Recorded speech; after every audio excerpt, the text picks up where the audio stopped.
الحمد لله وكفى وسلام على عباده الذين اصطفى أما بعد فأعوذ بالله من الشيطان الرجيم بسم الله الرحمن الرحيم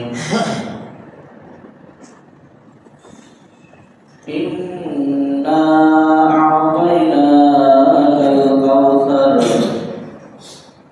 فصل لربك وانحر إن شانئك هو الأبتر وقال النبي صلى الله عليه وسلم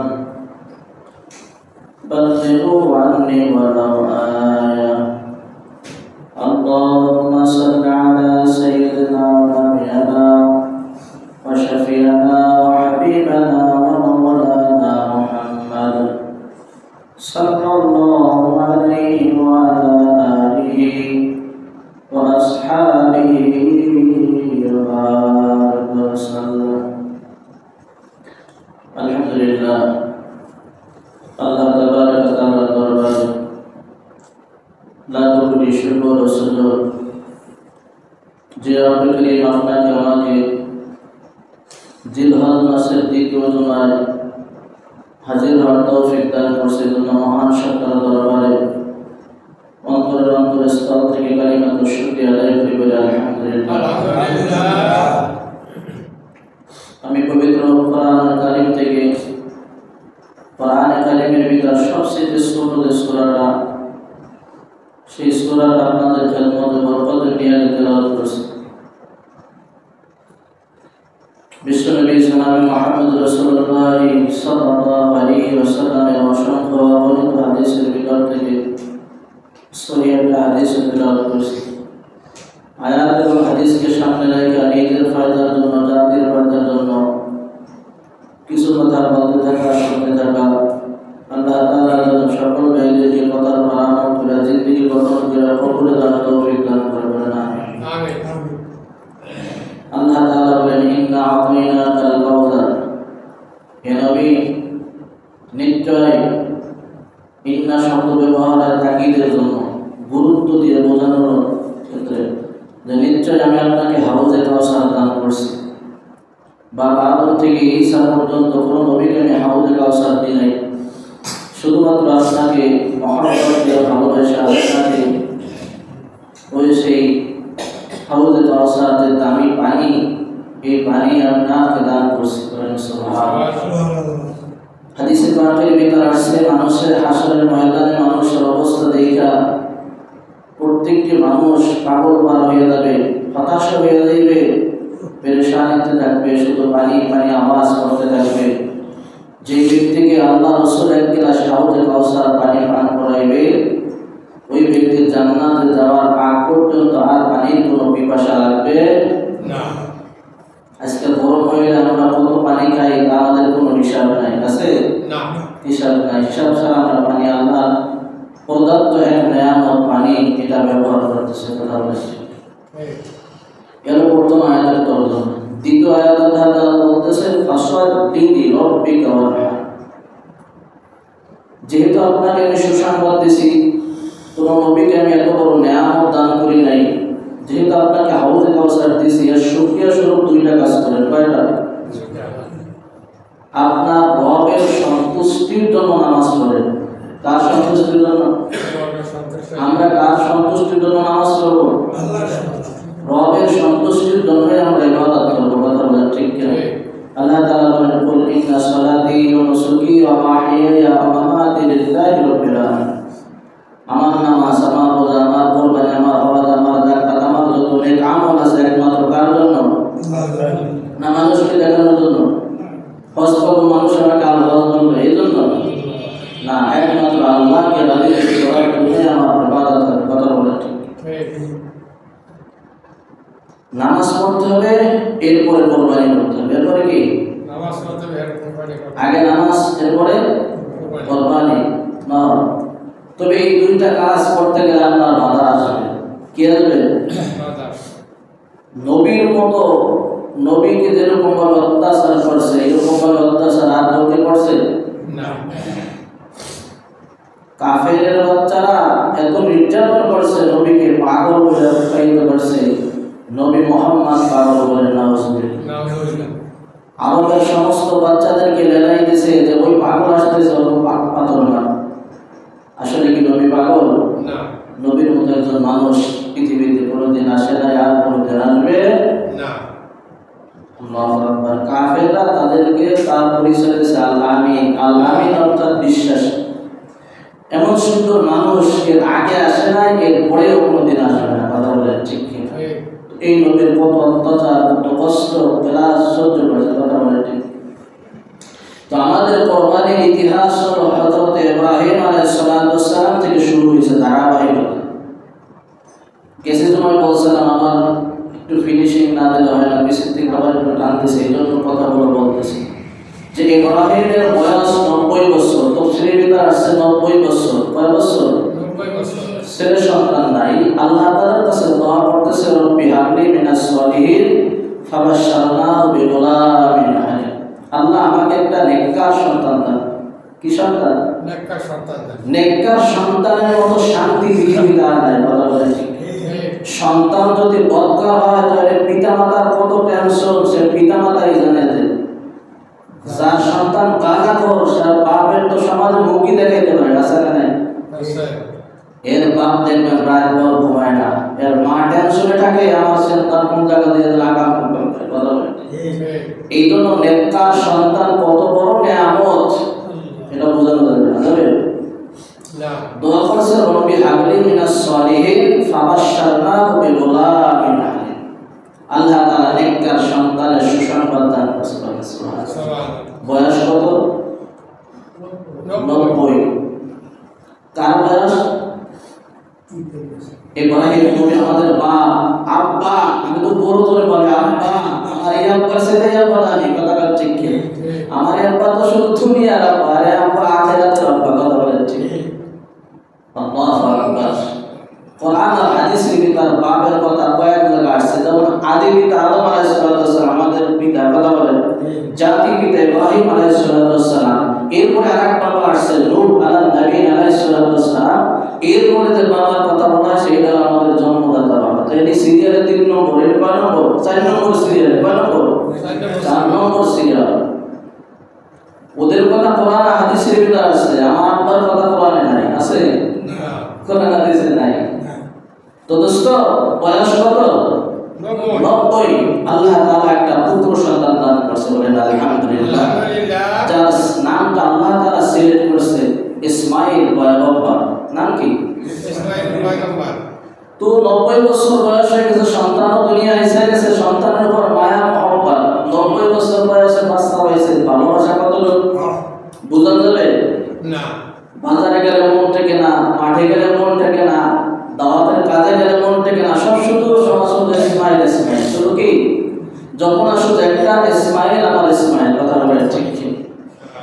ফেরেশতারা বলতেছে আল্লাহ আপনার খলিল তো আপনাকে এখন বেশি ভালোবাসে না, আপনার প্রতি বেশি মনোনীত হয় না, কারণ তার সন্তান ভাইয়া সব ভুলে গেছে।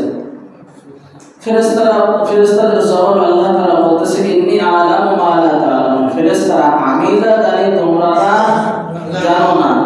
অর্থাৎ আমার ইব্রাহিম আমাকে এখনো সেরকম ভাবে ভালোবাসে। বলেন সুবহানাল্লাহ। আল্লাহ পরীক্ষা করেন। এই যে পরীক্ষা শুরু হয়ে গেছে। আল্লাহ তাআলা ইব্রাহিমকে ডাক দিয়ে বলতেছে ইব্রাহিম তুমি তো 90 বছর একটা বাচ্চা দিলাম তোমাকে আমি, এই বাচ্চা ভাইয়া তো তুমি দুনিয়া মহব্বত করতেছো, আমাকে তো তুমি ভুলে গেছো। আল্লাহ না, পৃথিবীর সব একদিকে, তোমার হুকুম আরেকদিকে। বলেন সুবহানাল্লাহ। কুরবানি কাকে বলে? তো ইব্রাহিম আলাইহিস সালামের এই কথা শুনা ইব্রাহিম বলতেছে আপনার জন্য পৃথিবীর সব কিছু ত্যাগ করতে পারবো। ত্যাগ মানে ছাড়তে পারবো। আপনি একদিকে, পৃথিবী অন্যদিকে। কথা ঠিক? তো এই যে ত্যাগ করতে পারবা, এই কথাটা তুমি প্রমাণ করে কাজ করে দেখাও। তাফসীর ভিতর আসছে ইসমাঈল সবে মাত্র বাচ্চা মানুষ, ছোট বাচ্চা, মায়ের কোলে বাচ্চা কত লোক থাকে। এই অবস্থায় আল্লাহর হুকুম হয়ে গেছে মরুপ্রান্তে রেখে আসো। ঝাড় জঙ্গল, যেই জায়গা এখন বর্তমানে মাকাম ইব্রাহিম, এই জায়গায় রাইখা এসে তুমি চলে আসো। তো হাজারের বলতেছে, হাজারা চলো, আল্লাহর হুকুম হয়ে গেছে, তোমার বাচ্চা সহ মরু প্রান্তে রাইখা আসতে বলছে। কত বড় পরীক্ষা আর কত বড় কোরবানি দেখেন। আল্লাহু আকবার। ইব্রাহিম পয়গম্বর সামনে হাঁটতেছে, বিবি পিছনে, সন্তান পিছনে, এই অবস্থায় যাইতে যাইতে মাকাম ইব্রাহিম যেই জায়গা বর্তমানে এখন অবস্থিত, এই জায়গা রাইখা ইব্রাহিম আলাইহিস সালাতু ওয়াস সালাম পিছনে চলে আসছে। তাফসীরের ভিতর দুইটা কথা আসছে। ইব্রাহিম বলতেছে, হাজেরা তুমি সন্তান নিয়ে এখানে থাকতে থাকো। কয় স্বামী আমার কতদিন থাকবো? কয় জানি না, যখন আল্লাহর হুকুম হবে আমি আবার ফিরে আসবো। আল্লাহর হুকুম না হলে আমি আসবো না, তোমাকে এখানে রাখছি, আল্লাহর হুকুমে আমি রেখে গেছি। বলেন না সুবহানাল্লাহ। ইব্রাহিম আলাইহিস সালাতু ওয়াস সালাম কিছু দূর যাওয়ার পরে পিছনের দিকে আবার তাকাইছে। আল্লাহর হুকুম হয়ে গেছে, ইব্রাহিম পিছনের দিকে আর তাকানো যাবে না। আল্লাহু আকবার। কত বড় কোরবানি, কত বড় ত্যাগ। এই নবজাতক বাচ্চাকে ফালাইতে আজকে রং করে চলে যাইতেছে। কথা বলেন ঠিক কিনা? আস্তে আস্তে সন্তান বড় হইতেছে, কি খাবে? খাওয়ার কোনো কিছু নাই, সামান্য কয়েকটা খেজুর আর একটু পানি। স্বামী আবার আমরা কতদিন খাবো, কিভাবে চলবো আমরা? আল্লাহ তাআলা তোমাদের খাবার ব্যবস্থা করবে। আল্লাহু আকবার। এক সময় খাজুরও শেষ, পানিও শেষ হয়ে গেছে। হাজেরা আলাইহিস সালাতু ওয়াস সালামের স্তনের দুধও শেষ হয়ে গেছে। মানুষ খাবার না খাইলে স্তনে কোনো দুধ আসে না। কথা বলেন ঠিক কিনা? কিছু মহামাত্রা পুরুষ আছে, আমরা শুধু স্ত্রীর উপর অত্যাচার করে আর টর্চারিং করি। কথা বলেন ঠিক কিনা? হাদিসের ভিতর আসছে, তোমার বাচ্চা যখন ছোট থাকবে তখন প্রতিদিন 2 বেলা হলেও তোমার স্ত্রীকে এই কবজি পর্যন্ত ভিজাইয়া দুধ ভাত খাওয়াইতে হবে। কথা বলেন, নইলে দুধটা আসবে না। কিন্তু তা না করে আমরা কি করি? আর উল্টা বেড়ে মারধর করি। কথা বলেন ঠিক কিনা? এই সন্তান যত সময় পর্যন্ত বড় হবে, লালন পালন করার দায়িত্ব একমাত্র তোমার। এই কথা যদি যায় আজকে স্ত্রীর কয় যে সব তোমার, কইলে তুমি থাক, আমি যাই। কথা বলেন ঠিক কিনা? কিন্তু আল্লাহু আকবার, ইসলামের শরিয়াত কত সুন্দরভাবে সাজানো। কথা বলেন ঠিক কিনা? তো দোস্ত, স্তনের দুধ শেষ।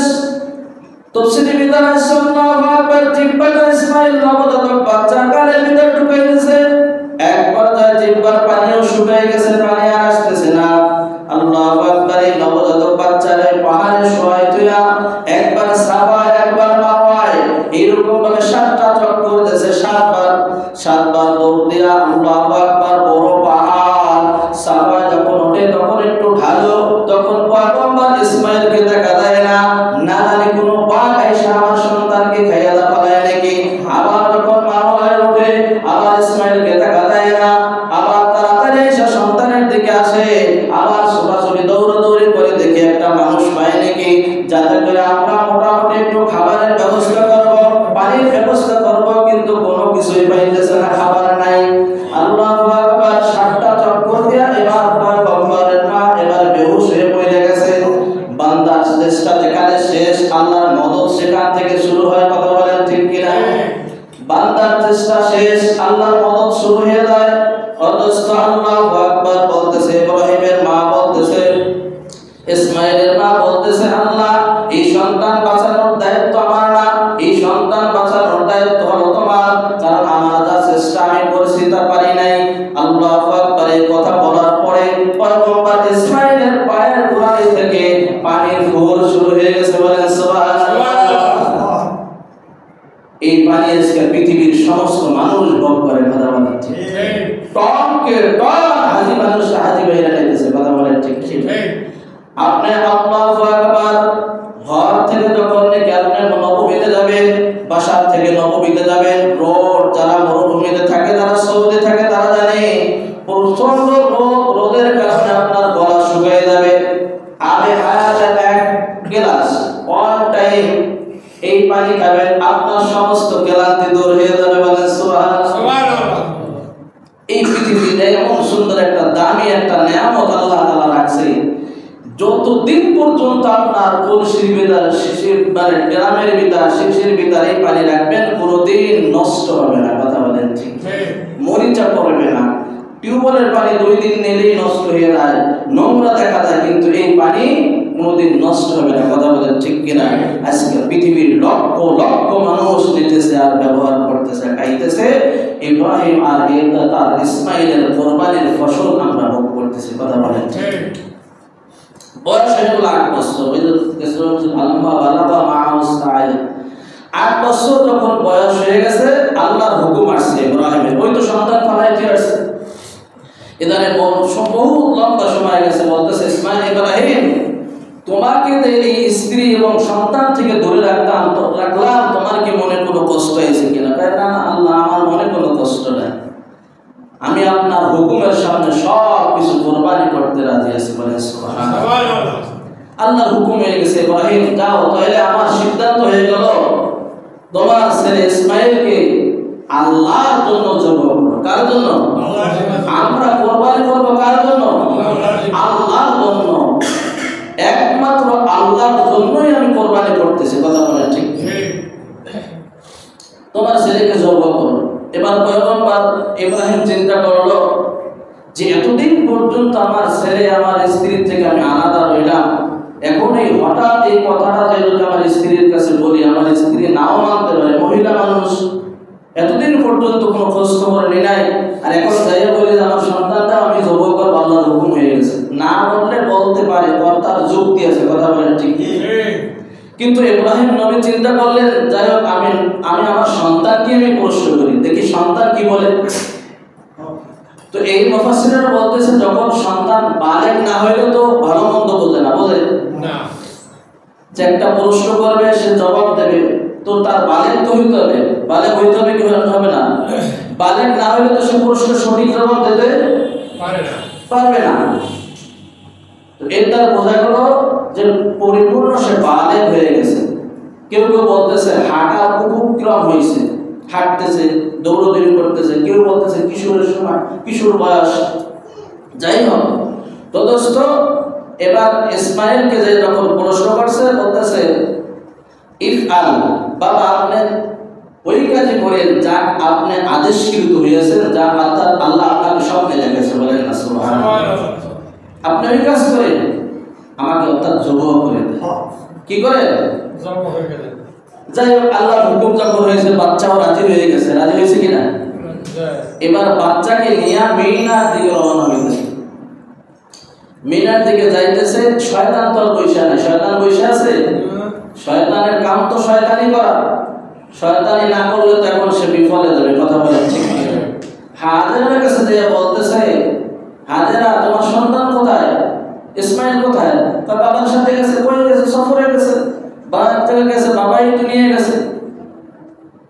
এবার দেখতেছে আমি সত্যটা প্রকাশ না করলে আমি এখন ফাইসে যাব। এবার সন্তান বলতেছে, এবার ইবলিস বলতেছে যে তোমার সন্তানকে আল্লাহর হুকুম হয়ে গেছে, ইব্রাহিম যেন তার সন্তানকে জবাই করে। কি করে? জবাই করে।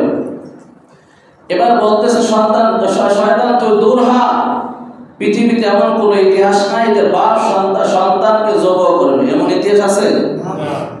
হয় না, হতে পারে না, দূর হ। এবার বলতেছে শয়তান বলতেছে আমি যদি সত্যটা প্রকাশ না করি তাহলে তো আমি ফাইসা যাব। আল্লাহর ওয়াদা হয়ে গেছে, আল্লাহর হুকুম হয়ে গেছে, ইব্রাহিম যেন তার নিজ হাতে তার সন্তানকে জবাই করে। এবার হাজেরা বলতেছে আল্লাহর হুকুম যদি হয়ে থাকে, আল্লাহর হুকুম যদি হয়, আমি সন্তানের মা, আমি কোরবানি দিতে রাজি আছি। বলেন সুবহানাল্লাহ। সন্তান নিয়ে হাঁটতেছে, বলতেছে এবার মারে তো ভুলাইতে পারলাম না, তাই সন্তানকে যে বলি। মিনার কাছাকাছি ওই জায়গাটার নাম হলো জামরা।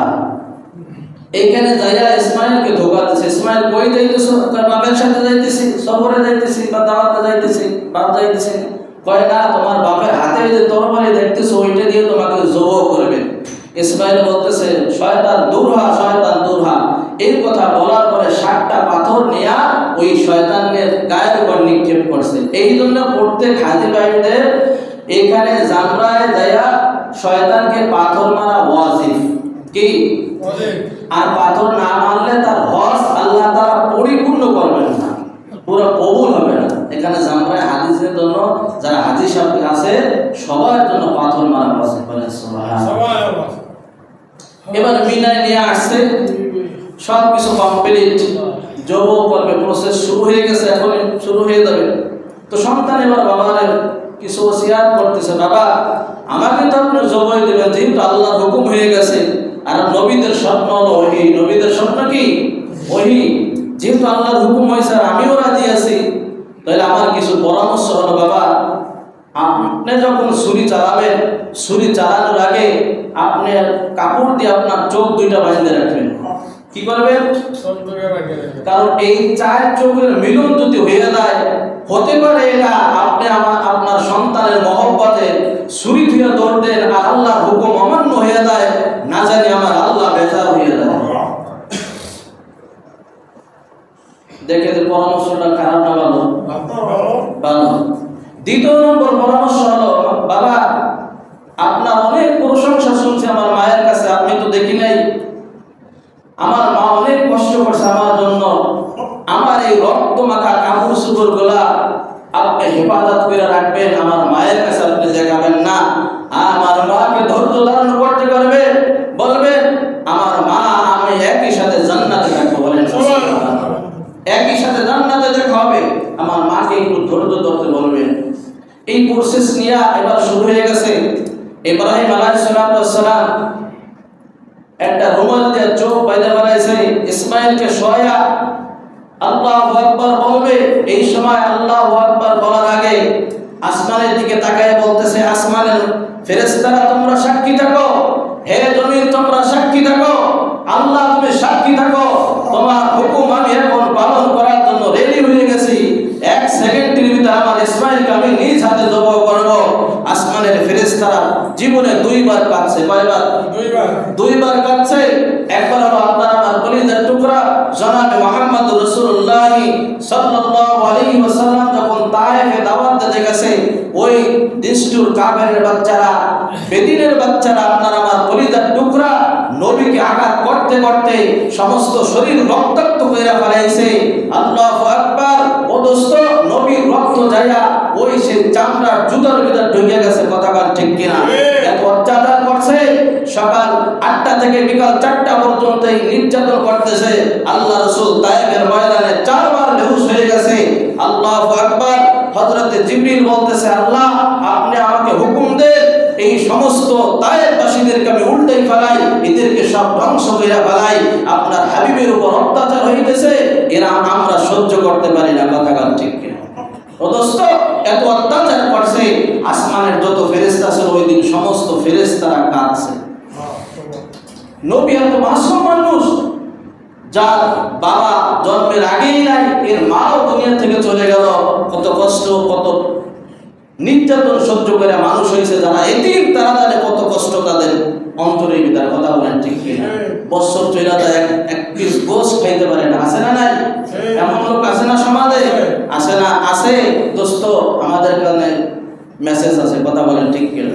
তো যাই হোক, আরেকবার কাছে যখন ইব্রাহিম আলাইহিস সালাম ছুরি এবার আল্লাহু আকবার বলা কমপ্লিট এখন চালাবে, ফেরেশতারা কাছে আর বলতেছে, আল্লাহ আপনার ইব্রাহিমকে ঠেকান, এখন এই সন্তান জব হয়ে যাবে, এটা সহ্য করা যায় না। পৃথিবীর সমস্ত ফেরেশতারা ওই দিন আসমানের সমস্ত ফেরেশতারা কাঁদছিল। ফেরেশতাদেরকে ডাক দিয়ে বলছে, ফেরেশতারা আমি যা জানি তোমরা তা জানো না, ছুরি আমার হুকুমের গোলাম, আমার হুকুম চলবে, হুকুম হইলে চলবে, হুকুম না হইলে চলবে না। আমি ছুরিরে বলছি, ছুরি পৃথিবী 2 টুকরা করে বানাবি, আমার ইসমাইলের একটা পশম জানো কাটে না। নমরুদ যখন ষড়যন্ত্র কইরা ওই নমরুদের আগুনে ইব্রাহিমকে ফালাইছিল, ইব্রাহিম নবী বলতেছে, আমি ওই 40 দিন পর্যন্ত ওই আগুনের ভিতর যে শান্তি দিছিলাম, দুনিয়াতে ওইরকম শান্তি আর পাইনি। 6 মাস পর্যন্ত আগুন জ্বালাইছে, জ্বালাইতে জ্বালাইতে নমরুদের বাচ্চা তেলের দাম বাড়াই বাড়াইছে, এমন জ্বালানি জ্বালাইছে 6 মাস উপরের থেকে কোনো পাখি গেলে মুহূর্তের ভিতর পইরা ওই আগুনের ভিতর পড়তো। কিন্তু ইব্রাহিম বাচ্চার মতো আগুন নিয়ে খেলা করতেছে, একটা আগুনে ইব্রাহিমের পশম পরায় নাই, কথা বলেন ঠিক? পৃথিবীর যা আছে সব কিছু আমরা হুকুমে গোলাম। কিসের গোলাম? আল্লাহর হুকুমের গোলাম, কথা বলেন ঠিক কি? আল্লাহু আকবার। আল্লাহু আকবার বলে ছুরি যখন চালাইছে, আল্লাহু আকবার, ছুরি আর চলে না। এবার চোখ খুলে দেখে কি ব্যাপার, ছুরি চলতেছে না। এবার আবার ছুরি বানছে, আব্বা কোথায় যেন ভুল হয়েছে, আল্লাহর হুকুম যদি এখন অমান্য হয়ে যায় আমরা সহ্য করতে পারবো না, তাড়াতাড়ি দেখেন কোথায় কি ভুল হয়ে গেল। বাবা আবার সন্তান শুয়ে পড়ছে, কত সুন্দর সন্তান দেখেন, নিজে জব হবে বাপের কাছে, না দৌড় দিতেছে না পলাইতেছে, বাপ ডাকতেছে আবার কাছে চলে আসছে, আবার শুয়ে পড়ছে। এইরকম ভাবে দুইবার হয়ে গেল, আর জব হইতেছে না। দ্বিতীয়বার এরকম ভাবে আল্লাহু আকবার বিসমিল্লাহ আল্লাহু আকবার বলে যখন জব শুরু করছে, আল্লাহু আকবার ফিনকি দিয়ে রক্ত বের বাইর হয়ে জামা পায়জামা সব কিছু ভেজে গেছে। চোখ খুলে দেখে যে ইসমাইল পয়গম্বর দাঁড়াই রইছে। ইব্রাহিম আলাইহিস সালাম ডাক দিয়ে বলতেছে, আয় সন্তান আমার বুকে আয়, আমার কলিজা ফাইটা যাইতেছে। কথা বলেন ঠিক কি না? জিবরিল আয়েশা বলতেছে, আল্লাহর পয়গম্বর আপনি পরীক্ষা পাস, আপনি গোল্ডেন এ প্লাস পাইছেন, আপনি পাস হয়ে গেছেন, আপনি জিপিএস পাস। আপনার পরীক্ষা ছিল এইটা, আপনার মহব্বত বেশি, আল্লাহর মহব্বত বেশি না সন্তানের মহব্বত বেশি, এইটা প্রমাণ করার জন্য আমার আল্লাহ তাআলা এই খেলা খেলাইছেন। যান এইটা জান্নাতে একটা দুম্বা, এইটা নিয়ে যান, আপনি আর আপনার স্ত্রী সহ এইটা রান্না করে খান।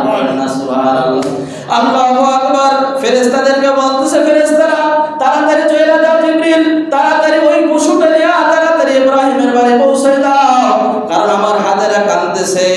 আল্লাহু আকবার, দোয়া করতেছে, আল্লাহ যদি তোমার হুকুম হয়ে যায় আমার সন্তান যেন উইঠা দৌড় না মারে। কথা ঠিক কি না?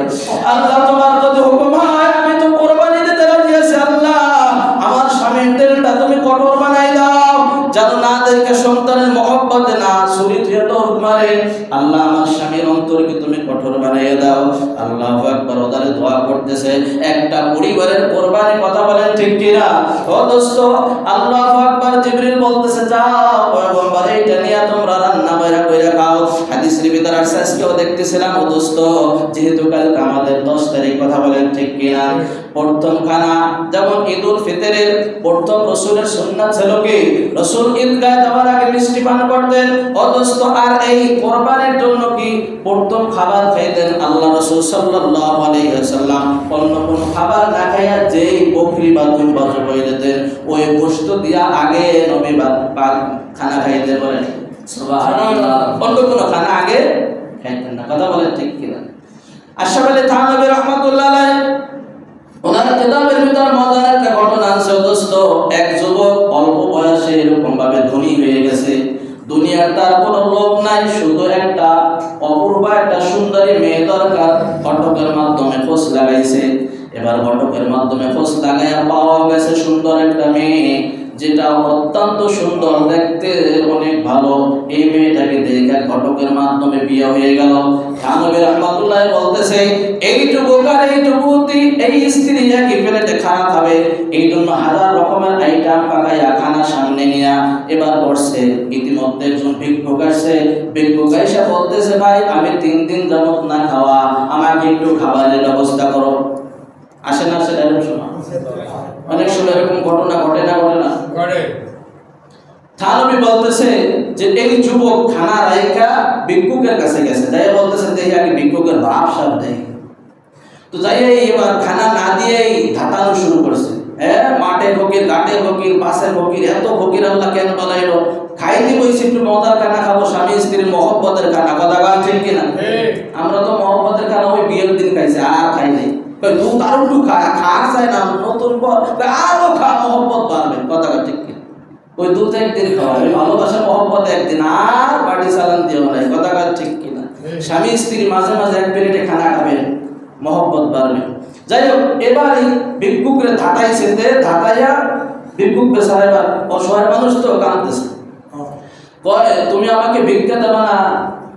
না দিলেই তো বলতাম চলে যেতাম, কিন্তু আমার আল্লাহ নামে যে অভিযোগ করছো এইটা কিন্তু ভালো না।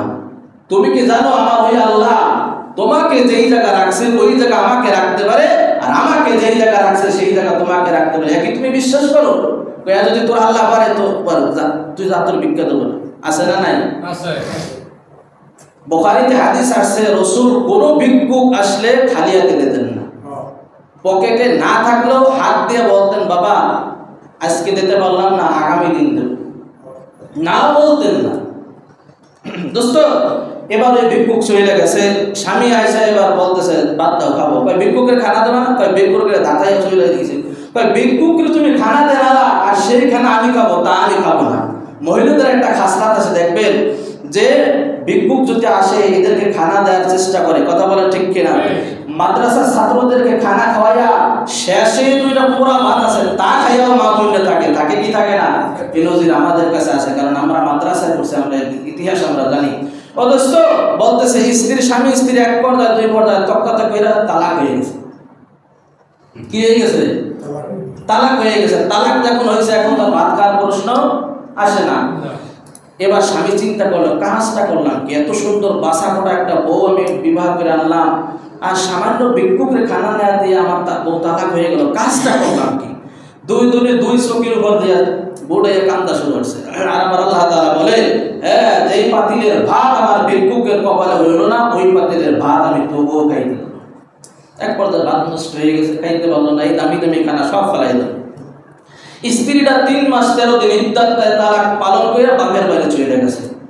ওই স্বামীর করে, স্বামী তো তালাক দিছে, আর তো থাকা যাবে না। আর আমাকে বাংলাদেশের সিস্টেম হবে এখন তালাক দিলেও সেই করে থাকে, আছে না নাই? আমার কানে মেসেজ আছে, দোস্ত এই অবস্থায় সংসার করতেছে, লাকি আল্লাহু ইয়াউমাল কিয়ামাতি হুয়া জালিম, কিয়ামতের ময়দানে এই সন্তানগুলো সব জিনা করে খাতায় নাম বলেন না, নাউজুবিল্লাহ। আল্লাহু আকবার। বিবিটা এবার বাপের বাড়ি চলে গেছে। থানবী বলতেছে, যেহেতু মেয়েটা দিনদার, আল্লাহ ভক্ত, আল্লাহওয়ালা, রাসূল ভক্ত, দোয়া করতেছে দোয়া করতে করতে হঠাৎ একবার আবার বিবাহের প্রস্তাব আসছে। এবার এই মেয়েটা যেহেতু দিনদার, এই জন্য দিনদার পাত্র দিনদার পাত্রী খোঁজে, কথা গান ঠিক কিনা? আর দুনিয়া আলাদা, দুনিয়া আলাদাদেরকে খোঁজে। পার্থক্য এতটুকু। পার্থক্য কি? পার্থক্য শুধু এতটুকু, আর কিছু না দোস্ত, আর কিছু না, এতটুকু পার্থক্য। এবার বলতেছে, তোমার সাথে আমি বিবাহ করতে রাজি আছি, শর্ত হলো কোনো ভিক্ষুককে তুমি ফিরাই দেবা না, ভিক্ষুকরা আসলে মন খুইলা তুমি দান করবা। যুবক বলতেছে, ঠিক আছে, আমি তোমাকে তুমি পরীক্ষা কইরা দেখো, যদি এমনটা না হয় তুমি ইত্তেফা দিয়া সইরা আসো। অদস্ত এবার এরকম ভাবে কটকের মাধ্যমে বিবাহ হয়ে গেল। হঠাৎ আবার একদিন দামি খানা পাকাইয়া স্বামী স্ত্রী এক প্লেটে খানা খাবে, মহব্বতের খানা। ইতিমধ্যে আবার একজন ভিক্ষুক এসে হাঁক ছাড়ছে। কিরম ঠাই পাবি? খারাপ লাগে কি লাগে না? মনের ভিতর ধাক্কা লাগছে কি লাগে না? যে এই ভিক্ষুকরে খানা দেওয়ার কারণে আমার একটা ঘর নষ্ট হয়েছে, আবার না জানি আজকে কি হয়ে দাঁড়ায়। এবার স্ত্রীটা ভয়তে কাঁদতেছে। স্বামী বলতেছে, যাও, তোমার যত আইটেমের খানা আছে সমস্ত খানাগুলা তুমি নিয়ে নিজ হাতে ভিক্ষুককে দিয়ে এসো। ভিক্ষুকরে দিয়ে আসতে যায়, এবার আর আসতেছে না। স্বামী ডাকতেছে, ডাক পাঠতেছে, কই গেল, আসো না কাকি, ভিক্ষুকরে তুমি মাহাইয়ে খানা খাওয়াইতেছো। এখন এই ভিক্ষুকরে খানা দিয়ে যখন আসতেছে, ভিক্ষুক একটু ঘোরায় ঘোরায় এরকম ভাবে তাকাইতেছে, আর এই মহিলাও একটু তাকাইতেছে। দেহে এই লোকটার চেনা চেনা লাগে। কি লাগে ভাই? চেনা চেনা লাগে। কিন্তু ওই মহিলা যে ঘরে আসবে এই পায়ে শক্তি নেই, কারণ ইনি হলো সেই প্রথম স্বামী। ইনি কি? ইনি হলো সে আমার প্রথম স্বামী। এবার স্বামী ডাক করতেছে, কি ব্যাপার, আসতেছো না কেন? আসবো কি, আমার পায়ের তলে তো মাটিই নাই। অনেক সময় বলে না মানুষ, আমার আসমানটা মনে হয় ভাইকে আমার মাথায় পড়ছে। আসলে কি আসমান মাথায় পড়ছে? আসমান মাথায় পড়লেও বাসে তো শেষ হয়ে যায়। কথার একটা উদাহরণ। স্বামী এবার আইনে ধরে বলতেছে, দেখো আল্লাহর কি কুদরত, আল্লাহর কি কারিশমা। কিছুদিনের ভিতর ছিল সে আমার প্রথম স্বামী, কিছুদিনের ভিতর তাকে ফকির বানায়া, ফকিরের থলি লইয়া আল্লাহ তাআলা তাকে আবার ফকির বানাইতো। কিন্তু আমার দরজায় আবার সেই খানার জন্য আসছে, যে খানার জন্য আমার আজকে তালাক হয়ে গেছিল। কথা বলেন ঠিক কিনা? স্বামী বলতেছে, স্ত্রী আমার, তোমাকে আমি একটা মজার খবর শোনাবো। ভাই পৃথিবীতে এর চাইতে মজার খবর আছে আমার জানা নাই। ভাই পৃথিবীতে এর চাইতে মজার খবর আছে, শোনো। আমার প্রাণের স্ত্রী, ওই দিন যে ভিক্ষুক তোমাদের বাড়ি গেছিল, ওই দিন দুনিয়ার কোনো ভিক্ষুক ছিলাম না, ওই দিন ছিলাম আমি ভিক্ষুক হইয়া। আল্লাহ আমাকে পাঠাইছিল তোমাদের দরজায় ক্ষুধার জ্বালা মিটানোর জন্য। তোমার স্বামী আমারে ভিক্ষা দেয় নাই, ধিক্কার করে তারাই দিয়েছে। আমি ওই দিন আল্লাহর কাছে দোয়া করছিলাম, আমার আল্লাহ তাআলা দোয়া কবুল করছে। দোয়াটা এমন ভাবে কবুল করলো, তার স্ত্রীটা ছিনাই নিয়া তার স্ত্রী আমাকে হালাল বানায়া আমার ঘরে সৌন্দর্য বাড়াইছে। বলেন সুবহানাল্লাহ। এগুলো আল্লাহ পারে না? পারেন না? সব পারে। অথচ কোরবানি হলো 3 দিন, জিলহজ মাসের 10, 11, 12 এই 3 দিন কোরবানি। 3 দিন পর্যন্ত যার ঘরে ডাইনে বামে থাইকা 1,05,000 টাকা থাকবে, ওই ব্যক্তির উপর কোরবানি ওয়াজিব, কোরবানি দিতে হবে। নসেদ রসুল বলে ওজন ঈদগাহে আসে না, ওজন কপাল খায় তো মসজিদে আসে না। কথা গান ঠিক? এমন মানুষ কি সমাজে নাই যে 1,05,000 টাকা ঘরে নাই আর সে কোরবানি না দিয়ে মসজিদে আসছে? আছে না নাই? এই জন্য দোস্ত আমার ওয়াকাত দ্বারা বোঝানোর উদ্দেশ্য হলো আমরা এটা কোরবানি এটা ভাগাভাগি করে নেব, কোন গরিব মিসকিন অসহায় এদেরকে তুই আমরা খানা খাবো না। ঠিক আছে তো ইনশাআল্লাহ? আল্লাহ তাআলা আমাদের তৌফিক দান করুক। না ওই আল্লাহ তো এখনো আছে, ওই আল্লাহ তোমাকে ঘুরাইয়া মুহূর্তের ভিতর গাড়ির চাকা এবার তার নিচে একবার শুরু করে আছে কিনা নদীর এবার ভাঙ্গ পার করে। এই তো নদীর খেলা, সকালবেলার ফকির তো সকালবেলার ধনীর তো ফকির সন্ধ্যাবেলা। কথা বলেন ঠিক? আল্লাহ তাআলা সব কিছু করতে পারে, সব কিছু পাওয়ার দেওয়ালা জাত তিনি। কথা বলেন ঠিক কিনা? আল্লাহ তাআলা আমাদের সকলকে আমল করে জিন্দেগি গঠন করার তৌফিক দান করুন।